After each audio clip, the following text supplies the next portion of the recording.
इधर से उतरते जाए।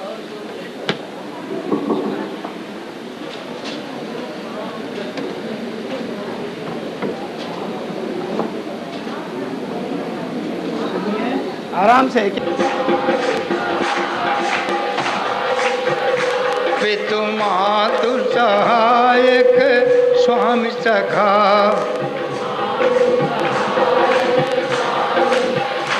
मन मोहन एक हमारे हो मन। पितु मातु सहायक स्वामी सखा,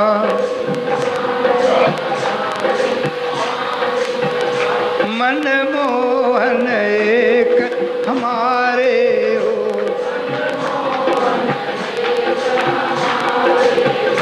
जिनके कुछ और आधार नहीं,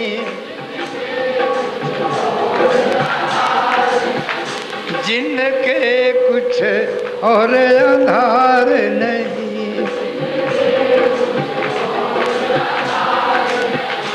उनके तुम ही रखवारे हो। उनके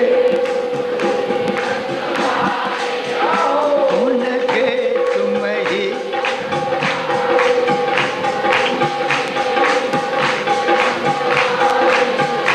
जिनके कुछ और आधार नहीं,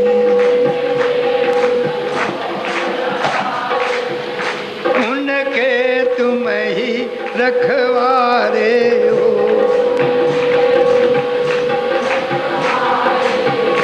प्रतिपाल करो सगरे जन को,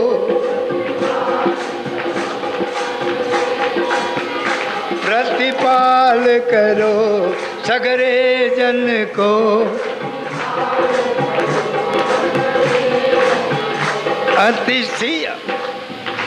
अतिशय करुणा उर धारे हो। अतिशय करुणा हो, अतिशय करुणा उर धारे हो।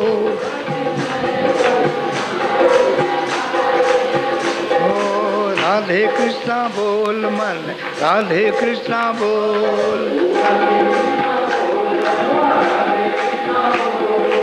राधे कृष्णा बोल मन, राधे कृष्णा बोल,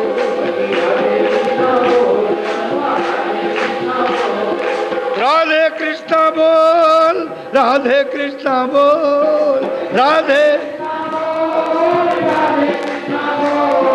राधे कृष्णा बोल, राधे कृष्णा बोल, बोले राधे कृष्णा बोल मन, राधे कृष्णा बोल, बोले राधे कृष्णा बोल, राधे बोले राधे कृष्णा बोल मन, राधे कृष्णा बोल। जीवन में अमृत घोल मन मनवा, जीवन में अमृत घोर मेरे मनवा। कैसे राधे कृष्णा, राधे कृष्णा, राधे कृष्णा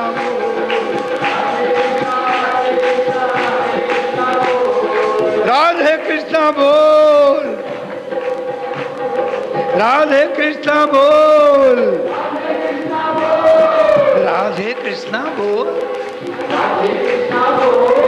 राधे कृष्णा बोल, बोले राधे कृष्णा बोल मन, राधे कृष्णा बोल, राधे कृष्णा बोल,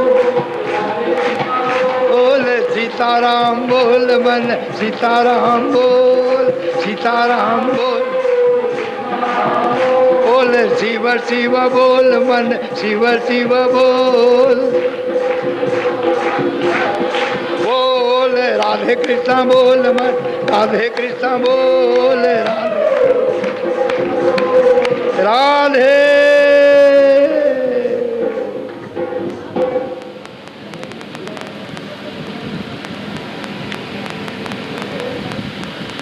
परमात्मा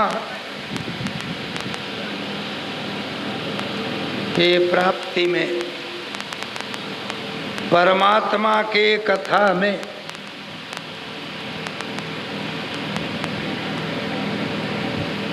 बहुत से साधन हैं। आज आपको थोड़ा ग्रेजुएट की परीक्षा देनी हो, अभी तक हम लोग मैट्रिक और इंटर पास किए, अभी हम लोग ग्रेजुएट में एडमिशन ले रहे हैं, बीए में, स्नातक उसको बोलते हैं, संस्कृत में क्या बोलते हैं, स्नातक। अब तक हम लोग कान और हृदय से चुन रहे थे।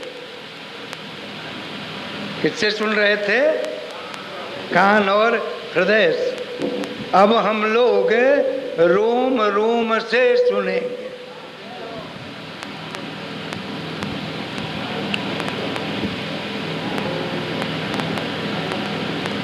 परमात्मा के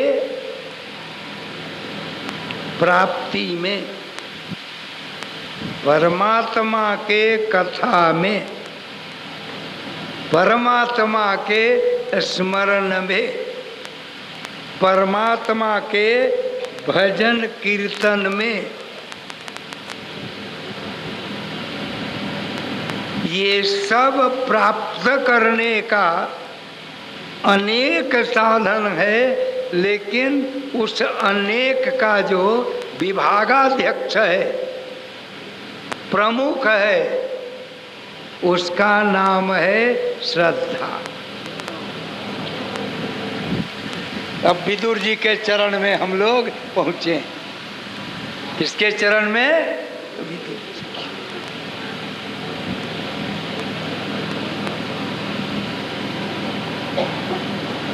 श्रद्धा। मैं बार बार कहता हूं, मैं जब पहली बार भागवत लगभग 35 वर्ष पहले वीडियोकॉन के जो मालिक हैं उनके गांव में किया था, एक रहस्य बता रहा हूं।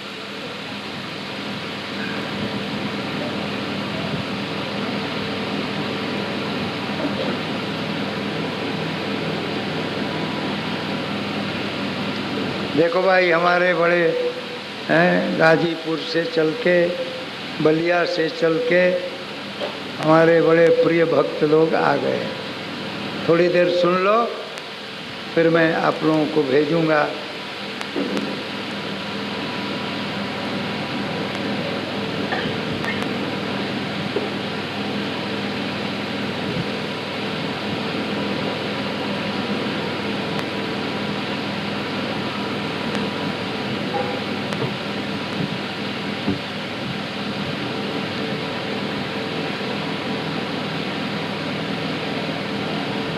हमारे दुबे जी आए हैं, बहुत मेहनत करके आए हैं। ये प्रधानमंत्री भूतपूर्व चंद्रशेखर जी के गुरु हैं।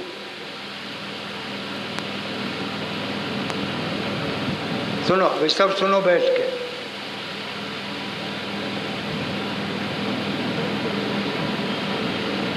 विदुर जी महाराज, विदुर के बारे में कुछ पूछना नहीं है, कौन है क्या है बता दिया।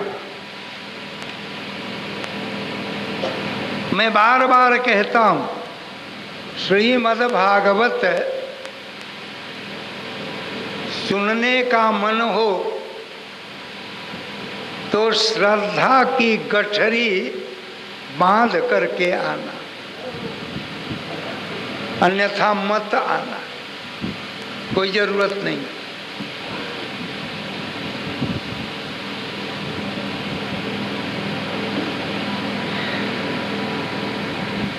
क्योंकि सुखदेव जी ने साफ कह दिया है कि श्रीमद् भागवत साक्षात वेद है।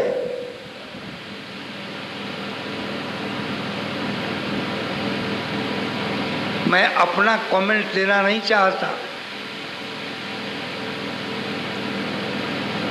धर्म सम्राट करपात्री जी ने कहा, हमें यह जोड़ने में कोई संकोच नहीं लगता कि भगवान ने जो कहा वह लिपि ग्रंथ वेद है, लेकिन श्रीमद् भागवत साक्षात ईश्वर का स्वरूप है।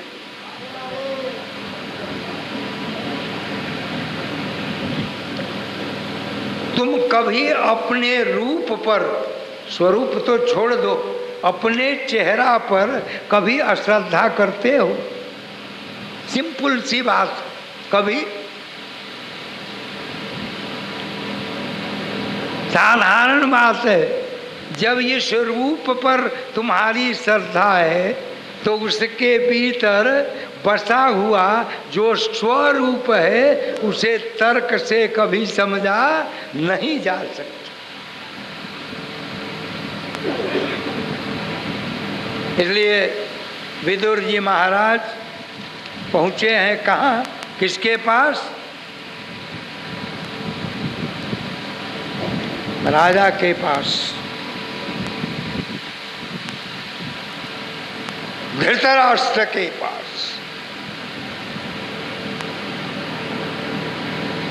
और विदुर को आप जानते ही हो, एक लाइन में जान लो,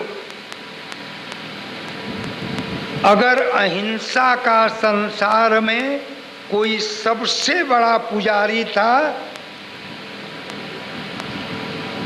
तो भगवान महावीर नहीं थे, ऋषभदेव नहीं थे। ये तो उसको आगे बढ़ाए।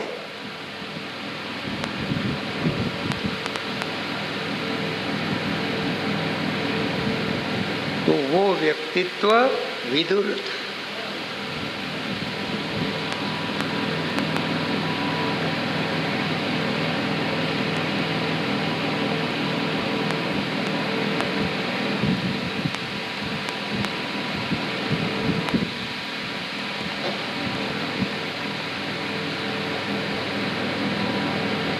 तपस्या, जप, भजन, कीर्तन करते करते विदुर के मुंह से जो पहली ज्ञान की पंक्ति निकली वो अद्भुत है, व्याख्या नहीं करूँगा। हमारा परमात्मा हमारे हृदय में बैठा हुआ है। जब मन और आत्मा उसमें लग जाता है तो वही परमात्मा जीवन में आनंद देता है, विचार में परमानंद देता है और साधना में ब्रह्मानंद देता है। क्या सुना है? अब इसकी व्याख्या क्या करें, खाली सुनते जाओ। आज तो अभी क्लास चल रहा है, ग्रेजुएट का, बीए का क्लास चल रहा है, सुनते जाओ।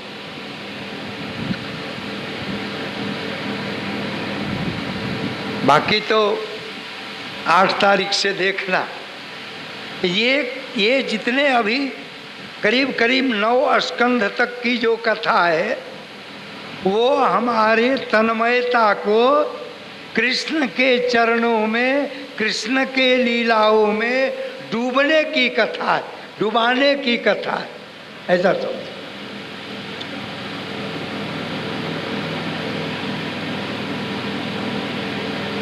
हाँ, या एक तरह से ऐसा समझ लो कि हर प्रकार के ये परीक्षा, इसीलिए कहा गया कि गुरुमुख से सद्भाग्य होने पर कथा सुनने को मिलता है। सद्भाग्य, मन नहीं करेगा आने का। शिष्य कथा वार्ता के लिए तैयार होगा तो अपने लोग पहले बाधा बनेंगे, फिर पढ़े लिखे मूर्ख बाधा बनेंगे।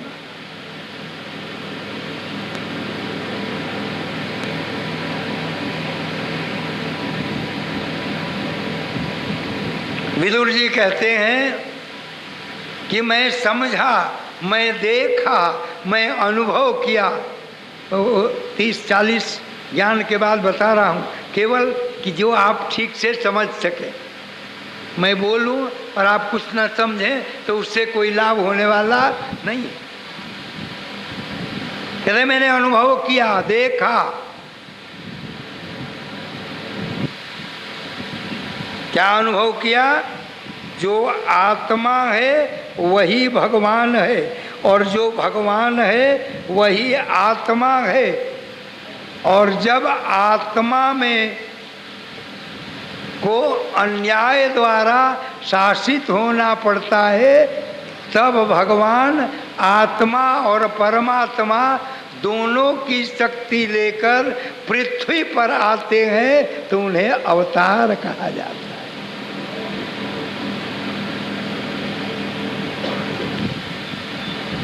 और सुना किसको रहे हैं? बोलो,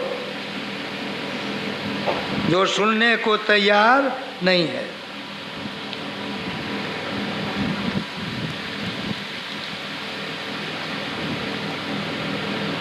बेचारे बड़े सरल भाव से, अहिंसक भाव से गए धृतराष्ट्र के पास।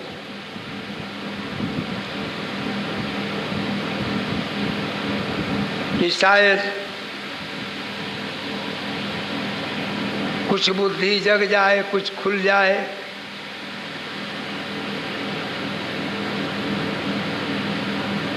भेजा गया।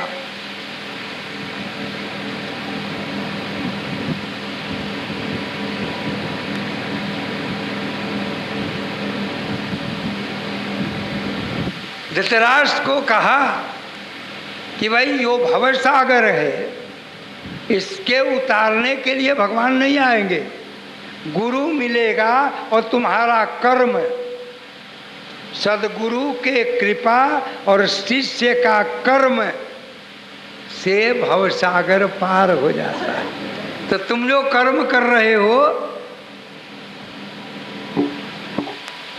वो आनंद का है।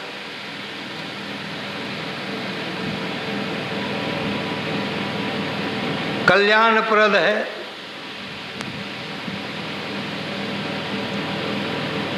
समझाते हैं, बहुत समझाते हैं।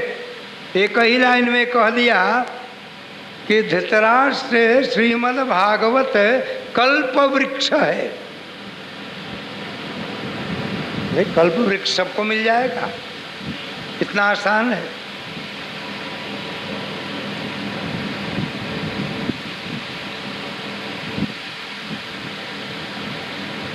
लेकिन धृतराष्ट्र को आंख हो तब ना। वो चुपचाप एक पत्थर की तरह सर हिलाता रहा।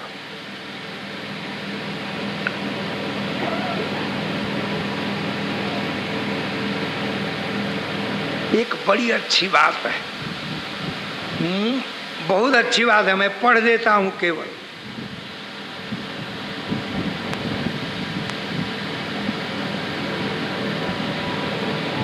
विदुर जी जब आए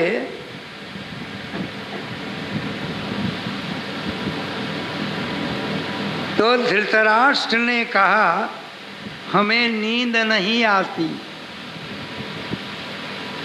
बड़ी बड़ी केवल पढ़ देता हूं। हमें नींद नहीं आती है, क्या करें कि नींद आए?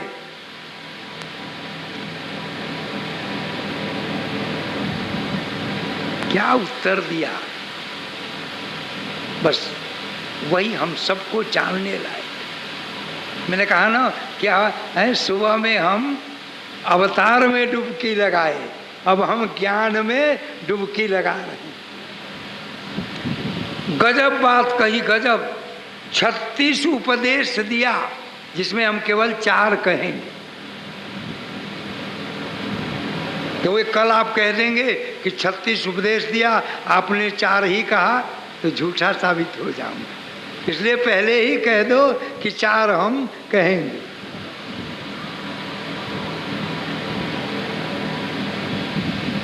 क्या कहा?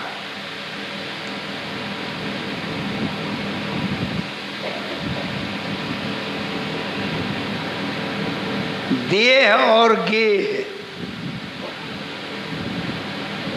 शरीर और घर,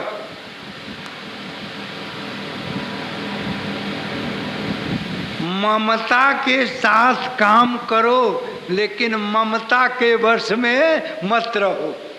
क्या विदुर जी बोल रहे हैं?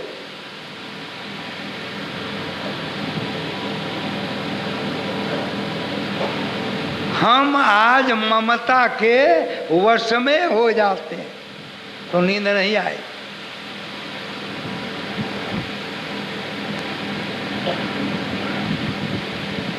कभी नहीं आए।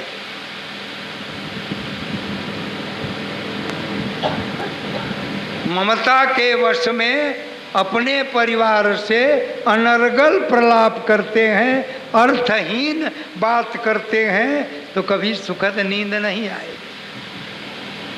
उसके बाद धृतराष्ट्र को उपदेश देने लगे। देखो, हरि की कथा हो, शुभ बात सुनने को मिले और सुनने वाला एक शब्द न बोले तो समझ लेना कि भारी दुष्टता है उसके मन में। चेहरे पर मुस्कान न आए, चेहरे पर तेज न आए, शरीर में कुछ प्रकंपन न आए तो समझ लेना कि वो कथा सुनने लायक व्यक्ति नहीं है। विदुर जी उपदेश देते चले जा रहे हैं। कहा, पुत्र मोह में अन्याय मत करो, पुत्र मोह में अभिमान मत करो, परिवार मोह में पड़ करके परमात्मा से बैर मत करो। कृष्ण से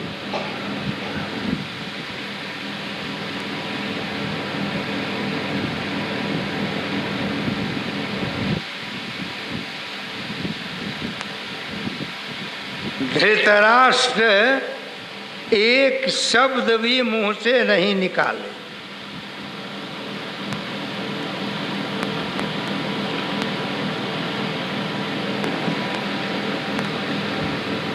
एक शब्द नहीं।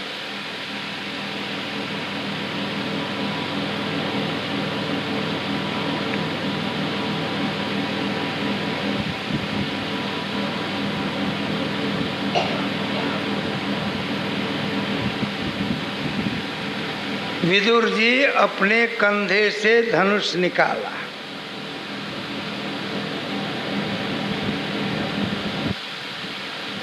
अब तो धनुष निकालने के बाद तो सब घबरा जाएंगे।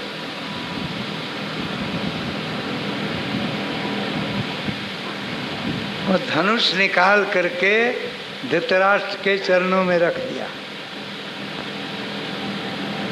और कह दिया कि अब मैं तीर्थ करने जा रहा हूं, तुम यह मत समझना कि मैं पांडव की ओर से युद्ध करने जा रहा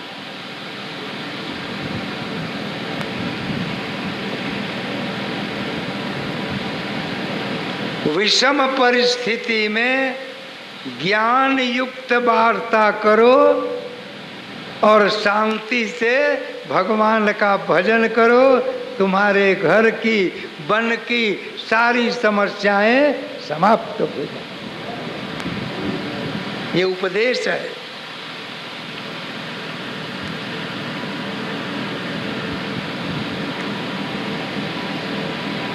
दो व्यक्तित्व बड़े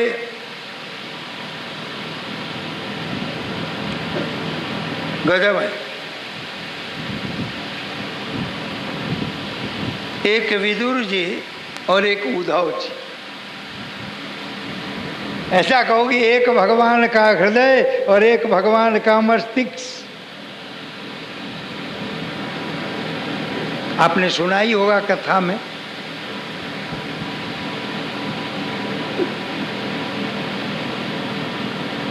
पांच वर्ष की उम्र में विदुर जी पूजा करना प्रारंभ किए थे।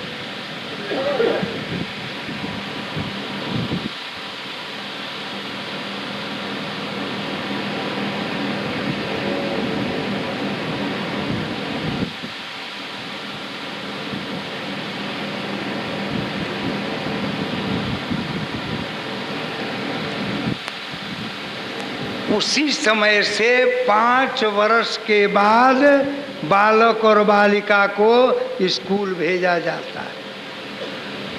आज नहीं। आज तो स्कूल जाना भी रिक्रिएशन हो गया है।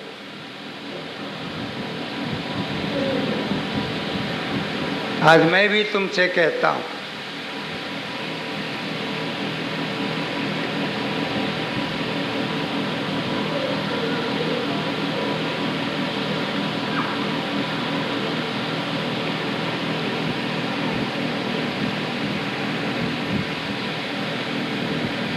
पाँच वर्ष के पहले बच्चों का हरि नाम से स्वागत करो।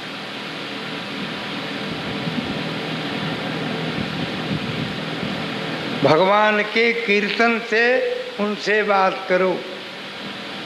जब संस्कार जगे तब स्कूल में नाम लिखा दो। लेकिन सारी दुनिया लगी है कि हमारे बच्चे बिगड़ जाएं। किंडरगार्टन, हमारे पैसे लुट जाएं, और हम इतने पढ़े लिखे मूर्ख हैं कि अपने बच्चों को बिगाड़ने में जरा भी संकोच नहीं करते हैं।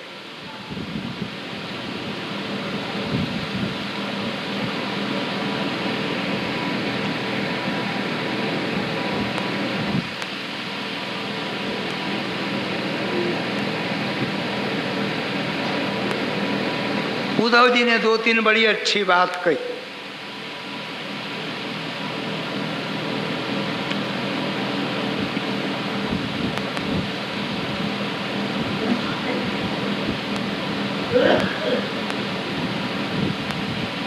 अरे मनुष्य,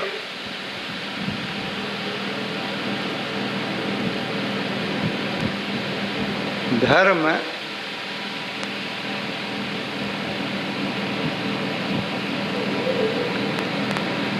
जीवन और धन दोनों की रक्षा करता। अगर धर्म नहीं है, परमात्मा की भक्ति नहीं है, तो जीवन भी बिगड़ जाता है और बोलो धन भी बिगड़ जाता है। कृष्ण के चरणों में ये देखो, ये जितने बूढ़े लोग हैं ना, वो कुर्सी पर बैठे हैं। कुर्सी पर क्यों बैठता है आदमी बोलो? कि लोग देखें कि हम भी कुछ हैं। है कुछ नहीं।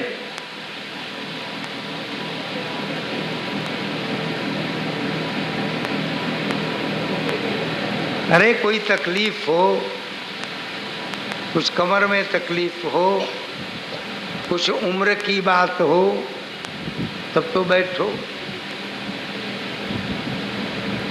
अपने से बड़ों के सामने, अपने से ऊंचे स्थान पर बैठना अपराध कहा जाता है। दादा बाबा काका नाना मामा, अरे क्षणैरपि चितिष्ठम स्वयान बंधु, तुमसे एक क्षण बड़ा जो जौआ भाई है वो एक क्षण है, एक मिनट है, वो भी अगर बड़ा है और जमीन पर बैठा है तो तुमको कुर्सी पर और चौकी पर बैठने का अधिकार नहीं। राधे राधे, राधे राधे।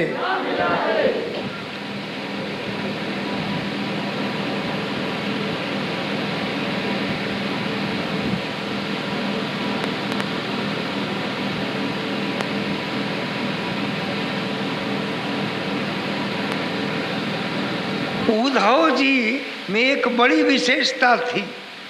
संसार में रहते थे, लेकिन संसार के विषयों को, वासना को पैर के नीचे दबा के रखते थे। हम सर के ऊपर रखते हैं, उद्धव जी पैर के नीचे दबा के रखते थे। यानी वासना उनके साथ चलती थी, वो वासना के साथ नहीं चलती थी।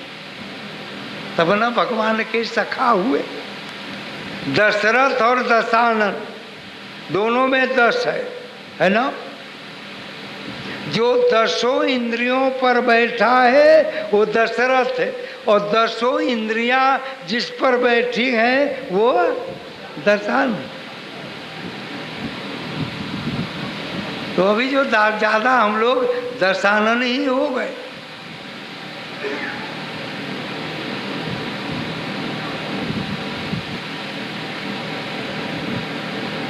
दसों इंद्रियां जिसकी आज्ञा में हो वो अनसुईया, और 10 इंद्रियों का जो आज्ञा मानती हो वो शूर्पणख। यही है। अब तुमको क्या बनना है वो तुम लोग सोच लेना।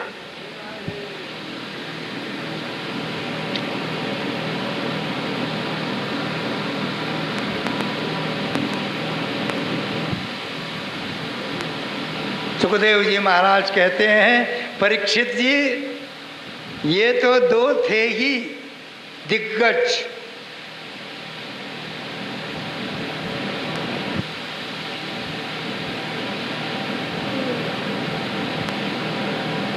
एक और दिग्गज थे जो हरिद्वार में रहते।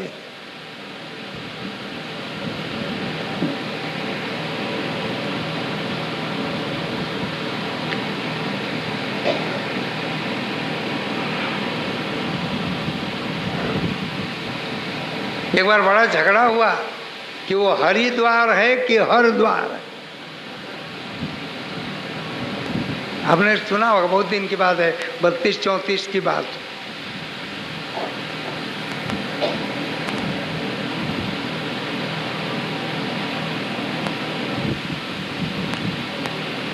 तो निरंजन देव तीर्थ जी थे, बड़े विद्वान शंकराचार्य। वही जब यहाँ आए थे, आज से करीब 40 वर्ष पहले तो मैं आया था। उन्होंने हरिद्वार में कहा कि भाई ये दोनों है, हरिद्वार भी है और हरिद्वार भी है। लेकिन उस समय कोर्ट में केस किया गया। हम कितने अल्प बुद्धि के हैं, मूर्ख तो नहीं कर सकते, अल्प बुद्धि। अगर कोई दूसरा मत, धर्म नहीं मत कुछ करे तो बात समझ में आती। हमने किया तो कोर्ट ने क्या डिसीजन दिया था? कोर्ट ने दिया था ना, when I came here we found the body with the born there। जब यहाँ देखता हूँ तो यहाँ हड्डी जलाए जाते हैं, इसलिए इसका नाम हड्डी द्वार रख दिया जाए।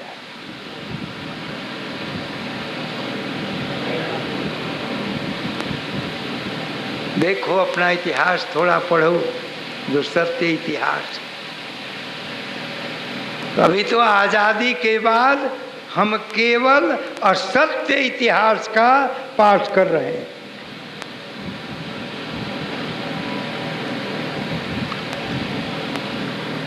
पता न वो दिन कब आएगा जब हमारे ये बच्चे बच्चियां सत्य इतिहास का पाठ करें।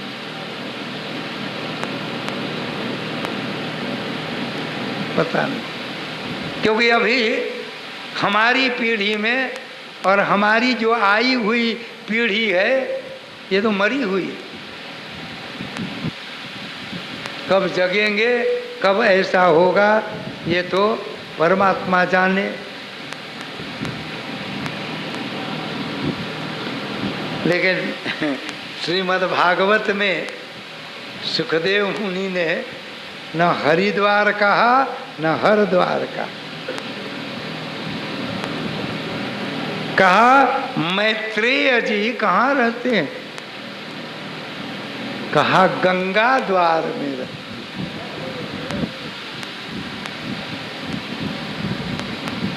पृथ्वी जहां आके धरती पर उतरी गंगा जी, तो क्या कहा सुखदेव जी ने? जहां मैत्रेय जी रहते हैं वो गंगा द्वार है।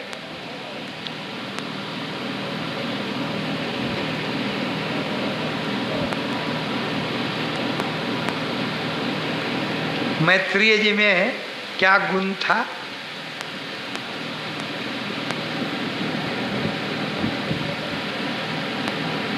साक्षात भगवान आए गंगा जी प्रकट हुई और क्या कहा, बस वही समझिए। बाकी तो 100 से ज्यादा उपदेश ब्रह्म आत्मा मन बुद्धि अहंकार वो आपकी समझ में नहीं आए क्योंकि आपने पाठ नहीं किया। अगर ये पाठ किए होते और तब हमसे कथा सुनते तो आपको एक दूसरा आनंद आता। मैत्रेय जी क्या थे?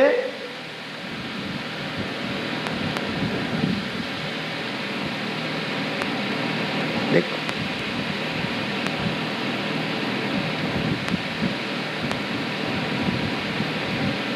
दो बात उन्होंने भी बहुत अच्छी कही। कभी कभी अधर्म हो जाए तो घबराना मत, लेकिन याद रखना अधर्म में रुचि न हो।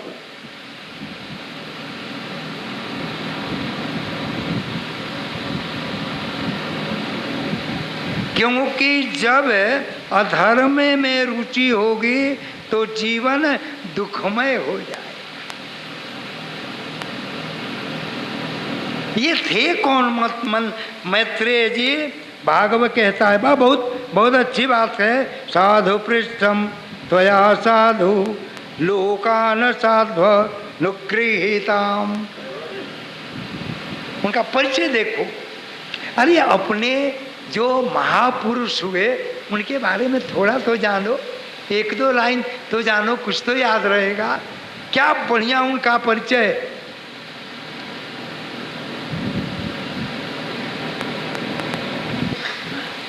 तुम्हारा अनुग्रह भी साधु।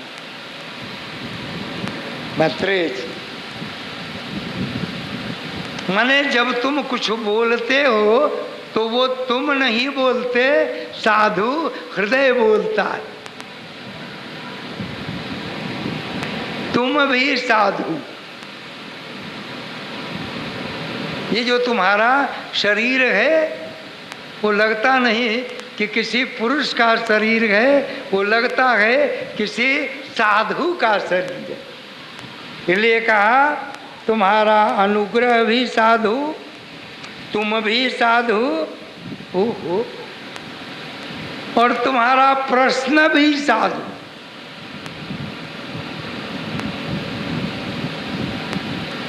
ऐसे मैत्रेय जी हरिद्वार में रहते हैं। कौन पहुंचे वहां? संपूर्ण रोम रोम जिसके मित्र भाव में जीता हो वहीं अहिंसा पहुंचता है। वहीं विदुर जी पहुंच गए।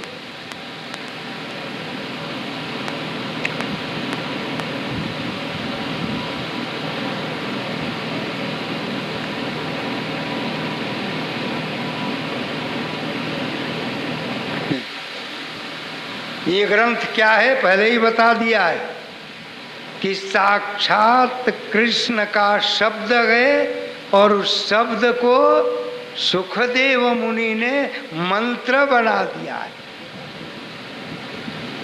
पहले दिन ही बता दिया, याद होगा आपको। यहां पर विदुर के पूछने पर मैत्रेय जी एक गजब बात कहते हैं। बहुत सी किताबें ईश्वर की बनाई हुई हो सकती है।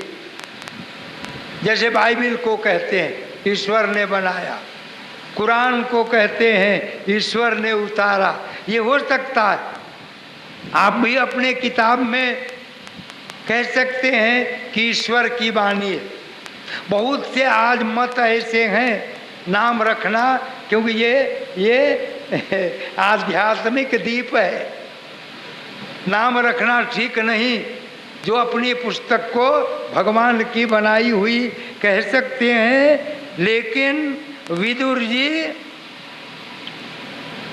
श्रीमद् भागवत ईश्वर का बनाया हुआ ग्रंथ नहीं है, ये तो साक्षात ईश्वर है। क्या है?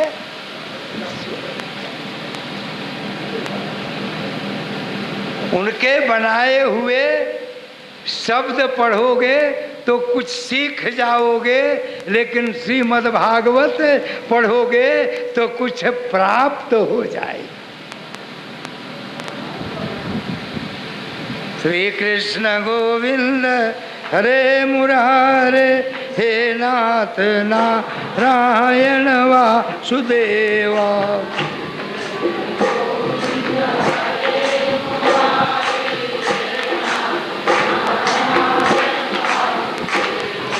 श्री कृष्ण गोविंद हरे मुरारे, हे नाथ नारायण वासुदेवा। तुमने सोचा नहीं कि अमूल्य ज्ञान तुम्हारा मर गया और किराए का ज्ञान तुम्हें मिल गया। ठीक है, विज्ञान है, उसका प्रयोग करो, उसको भी समझो, लेकिन उसके वश में मत रहो।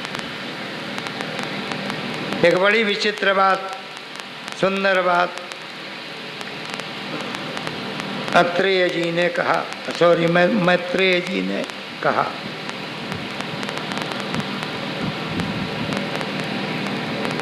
विराट पुरुष के भीतर से आध्यात्म, आधिदैव और आधिभूत, ये तीन शक्तियां निकली। थोड़ा सा मैंने कहा ना, थोड़ा अपनी बुद्धि को ऊपर उठाओ, क्योंकि इसके एक एक शब्द एक एक इतिहास है।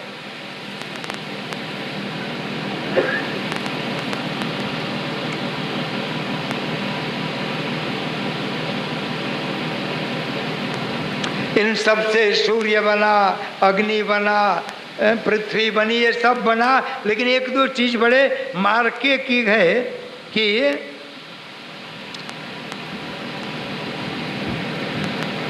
सृष्टि ने मनुष्य बनाया, लेकिन कितना गहरा लिखा है कि परमात्मा ने तालु बनाया जिसमें वरुण देव का वास है। थोड़ा सा ऊपर उठ जाओ। आज मैंने आपके लिए बहुत मेहनत किया है, यहाँ जाके बाद 4 घंटा इसको देखा है। क्या सुनाएं, कौन सा ज्ञान बताएं। तालु में कौन रहते हैं? वरुण देव। अगर तालु में वरुण देव का वास न हो तो दूसरे क्षण आप मर जाएं।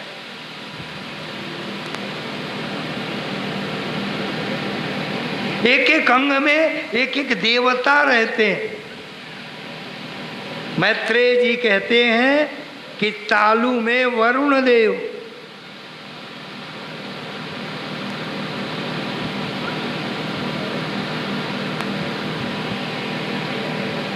जिह्वा में अग्नि देव,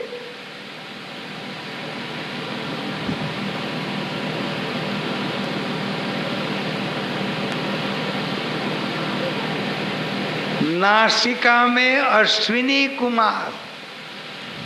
और जानते हो, ये अश्विनी कुमार ब्रह्म मुहूर्त में 15 मिनट के लिए हर नर नारी के पास आते हैं कल्याण करने, लेकिन हम तो सोए रहते हैं।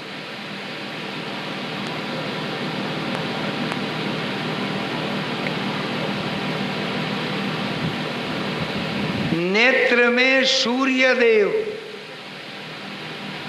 कभी रामलीला हो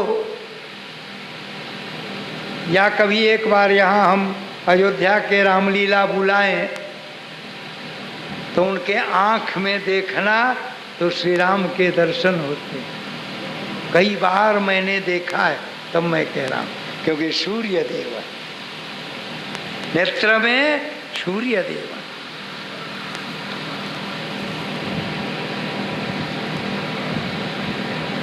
सब बताया कैसे वर्ण बना, कैसे ये 7 लोक बने, कैसे 7 वो बना, सब बताते हुए सुखदेव जी महाराज कहते हैं, मैत्रेय जी के इन सारी बात को सुनकर विदुर जी बड़े प्रसन्न हुए और आगे बढ़ते गए। आगे बढ़ते गए तीर्थ करने गए थे, तीर्थ कर रहे हैं। तीर्थ करते करते कहा कि देखो अविद्या, अस्मिता, राग, द्वेष और अभिनिवेश, बस यही समझ लो, ये सब हमारे दुश्मन हैं। तो कहते हैं भक्ति चाहिए। अरे चारों भर से तो हम दुश्मनों से घिरे हैं, तो भक्ति होगी कहाँ से? अब एक एक चीज को आधा मिनट में समझ लो।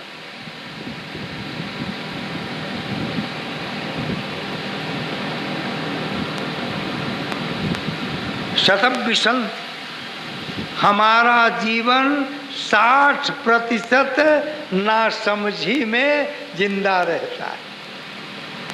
अस्मिता, सोचो, हम भी सोचें, तुम भी सोचो, ऐसा होता है कि नहीं? ना समझ। और आज के युग में तो मुझे लगता है 90% रहता है। क्या सिंह जी? 90%। और खास तौर से हमारी ये लड़के लड़कियों में तो नासमझी का ज्यादा वास हो गया है। दुश्मन है तुम्हारा।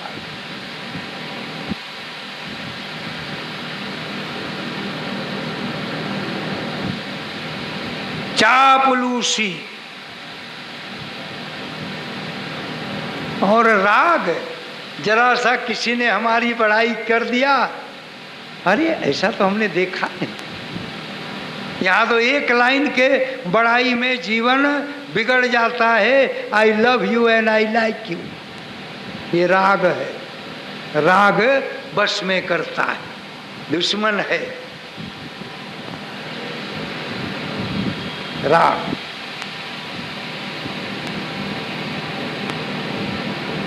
अविद्या माने knowledge of ignorance,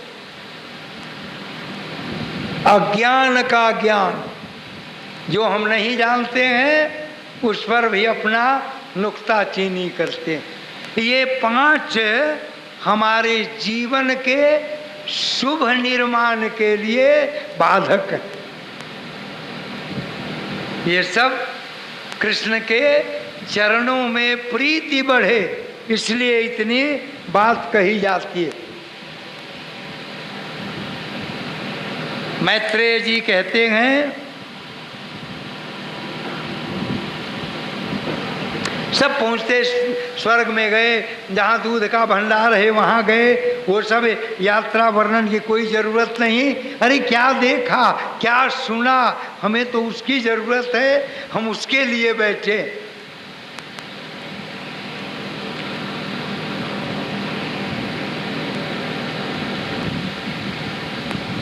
Sukhdev ji, Parikshit जी मग्न हो रहे हैं। अरे जो सुशब्द सुन के, परमात्मा के गुणगान सुन के, सतगुरु का बखान सुन के, आनंदमय भक्ति की बात सुन के जो आनंदमय रहे, आनंद में डुबकी लगाए, वही तो राजा परीक्षित है।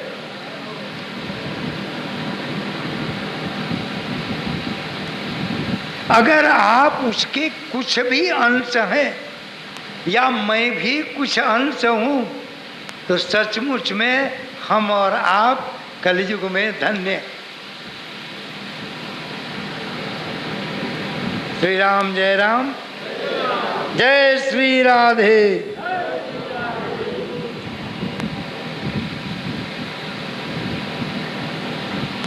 कथा आगे बढ़ती है। जब ज्ञान की बात होते होते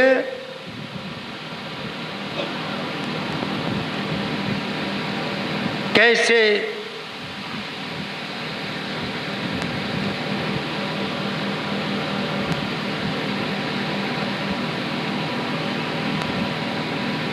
स्तुति करते हैं,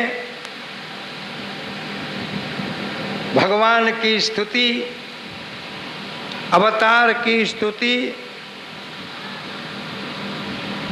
दैहिक दैविक मानसिक शांति प्राप्त करने की स्तुति,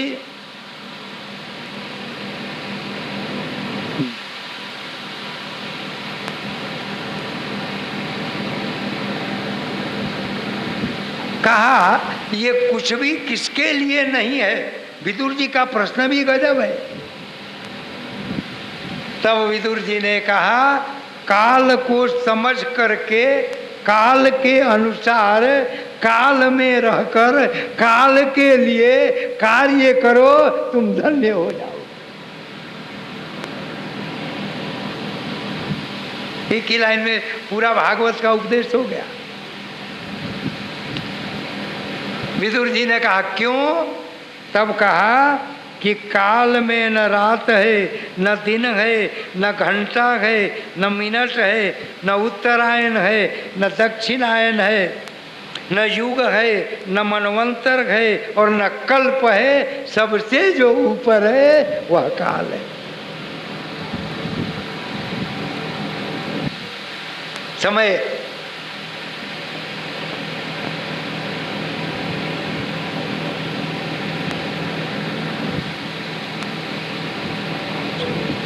इसलिए साफ लिखा हुआ है पानी और वाणी, पानी और वाणी, कण और क्षण, इन चार चीजों का जितना दुरुपयोग करोगे उतना अकल्याण होगा।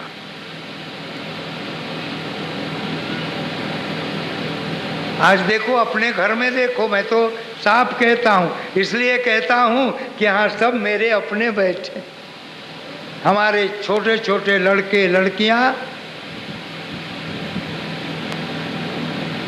3-3 घंटा टेलीफोन पर बात करते हैं, उस बात का कोई अर्थ नहीं होता, अनर्गल प्रलाप।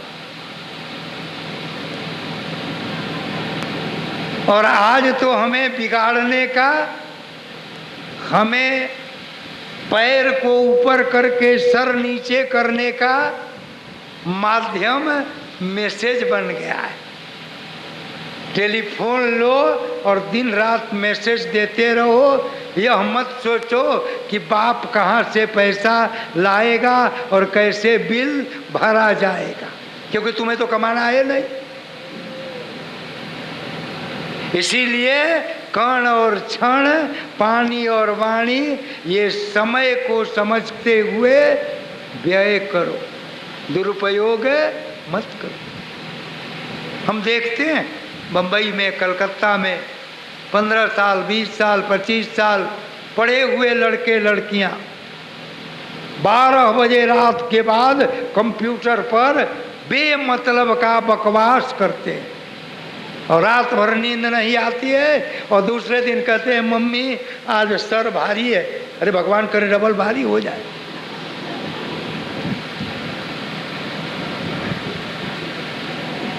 माँ बाप अगर कभी कुछ कह दिया तो जानते हो क्या कहते हैं? अपशब्दः पितामह। कहते हैं ये आजकल का ज्ञान आपको नहीं है ना, आपको पहले का ज्ञान है। ये पता ना कब से ज्ञान आज का हो गया और पहले का हो गया। अरे ज्ञान तो ज्ञान है। हाँ, आजकल अगर सूरज पश्चिम निकलता तो हम मान लेते कि हाँ युग बदल गया। सूरज तो अब भी पूरब निकलता है और आगे भी निकलता रहेगा।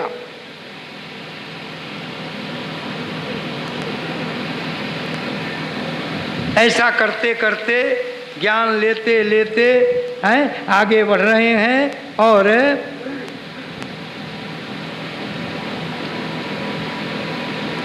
एक चीज बहुत अच्छी, बहुत अच्छी,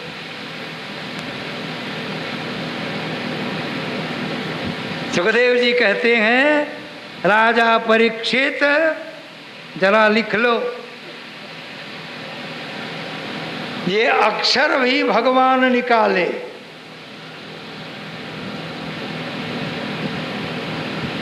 सारे अक्षर क ख ग घ ये सब ईश्वर निकाले। ये तुम जानते हो कि शिव के डमरू से सारे अक्षर निकले।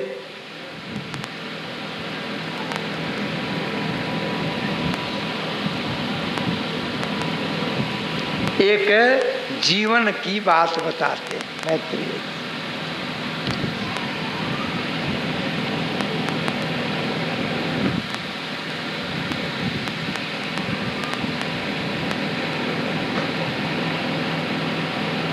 चिंता से शरीर फट जाता है। एक ही लाइन का उपदेश है और 50 लाइन का इतिहास बन गया। क्या होता है चिंता से? बोलो। शरीर फटता है।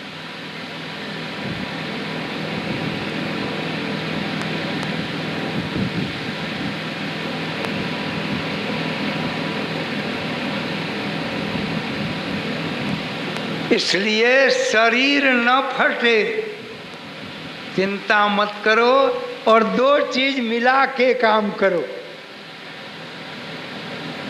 शायद तुम्हें ये पहली बार सुनने को मिलेगा। 2 चीज मिला के काम करो। क्या मिला के क्या करो? कर्म को विवेक से मिलाओ या विवेक को कर्म से मिलाओ। नहीं करते हम लोग।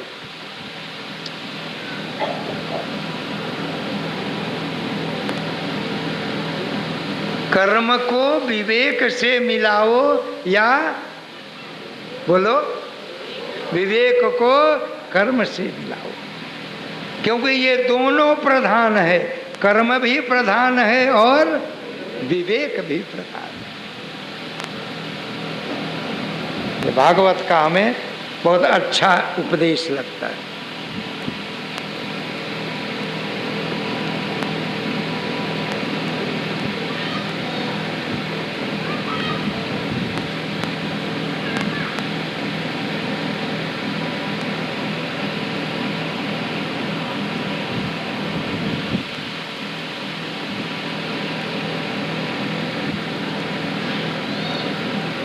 मैत्रेय जी कहते हैं एक चीज और सीखो, समझो, करो।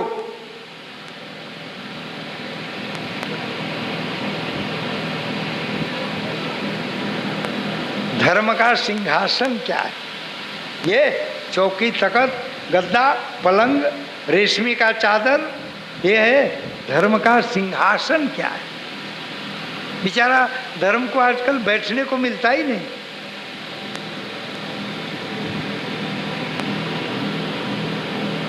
कभी सोचा हमने कि धर्म कहाँ बैठेगा? धर्म के बिना जीवन शून्य है, धर्म के बिना धन बेकार है, धन के बिना परिवार बेकार है, लेकिन धर्म को हम बैठने नहीं देंगे। क्या कितना लिखा! ये स्वयं मनु जी आए और मनु जी ने आसन बताया।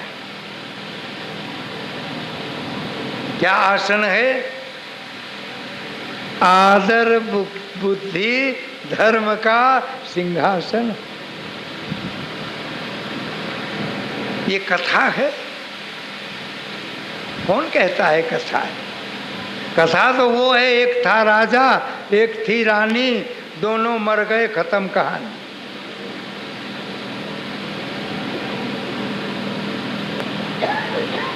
ये कथा है। अरे सुनने वालों, अपने घर में आदर बुद्धि लाओ, आदर बुद्धि, तो स्वतः धर्म आके बैठ जाएगा। गाली बुद्धि मत लाओ, हेकड़ी बुद्धि मत लाओ, आदर बुद्धि लाओ। और इसी आदर बुद्धि के प्रतीक हैं राजा पृथु।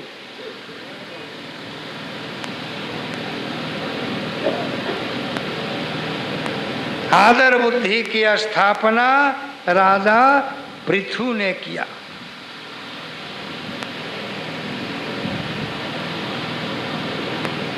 उनके जीवन का प्रयोजन ही परमेश्वर था। जीवन का प्रयोजन, हमारे जीवन का प्रयोजन परमेश्वर नहीं है।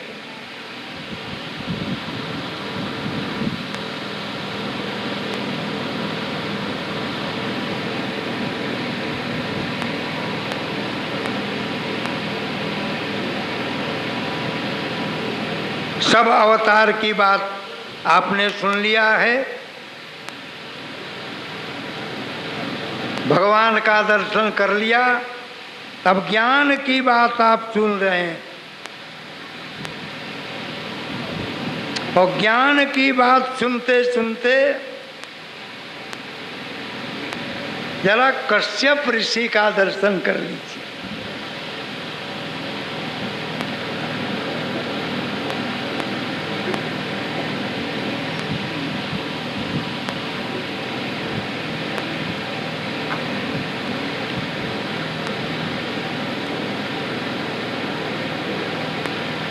संपूर्ण पृथ्वी को डमाडोल करने वाले राक्षस का नाम क्या है? हिरण्याक्ष।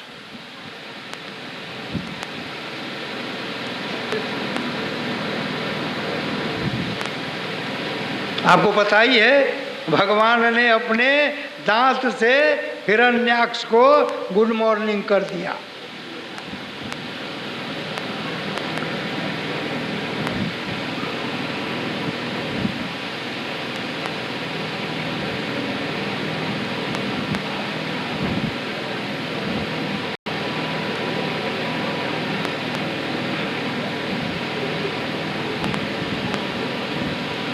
कश्यप जी के साथ कौन था, कौन थी? दिति।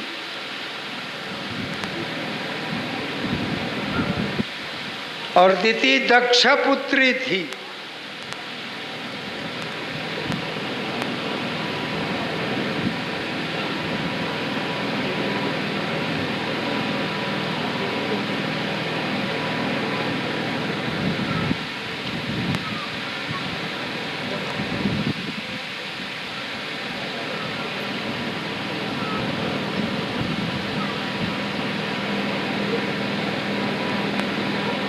कश्यप जी बहुत सी बात करते करते दिति को कहा, न तो तुमने अपने मन को रोका। देखो, नारी समाज थोड़ा भी अपने मन को रोक ले तो बहुत कुछ शुभ हो जाएगा, बहुत कुछ।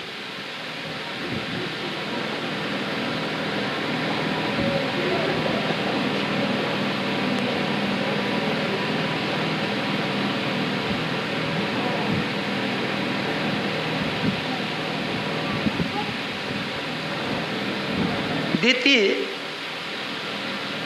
तुमने न नियम का ध्यान दिया, न समय का ध्यान दिया, न मन को रोका, न नियम का ध्यान दिया, न समय का ध्यान दिया।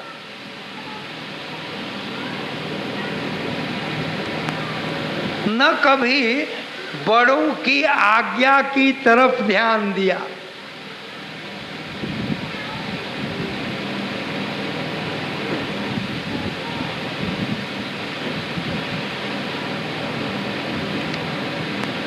चलो कोई बात नहीं,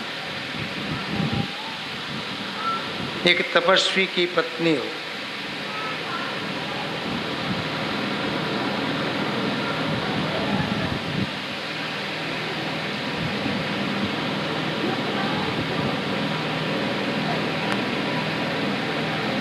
कश्यप की चरण पकड़ी। एक इच्छा हर नारी की हो, संतान। संतान तो हुआ,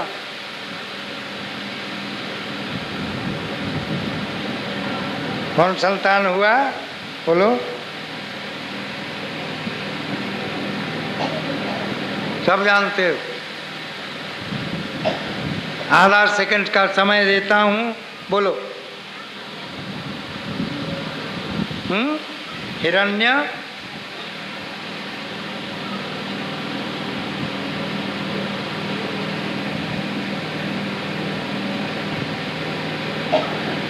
प्रहलाद का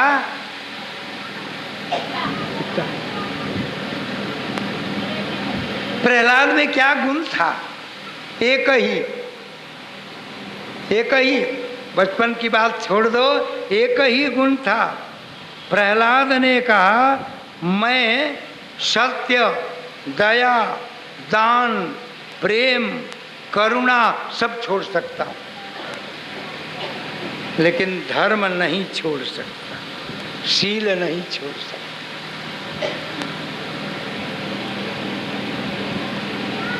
सब छोड़ सकता हूं, लेकिन मैं धर्म और शील नहीं छोड़ सकता। ऐसे हमारे बच्चे होते थे। प्रहलाद को कितना कष्ट हुआ, वो कथा कहने की जरूरत है? बोलो। सुबह हमने थोड़ी संकेत दे दिया, फिर भी उसने धर्म और शील नहीं छोड़ा। परीक्षित जी कहते हैं धर्म और शील, सॉरी, मैत्रेय जी कहते हैं धर्म और शील ये जीवन का रक्षक है, जीवन का भक्षक नहीं है।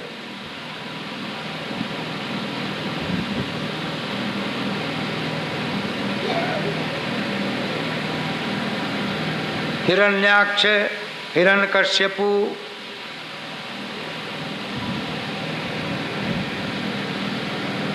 सब जानते हैं, आए। लेकिन माँ गजब है, दीति बड़ी प्रसन्न हुई जब उसने सुना कि हमारे पुत्र को परमात्मा मारेंगे। बहुत खुश।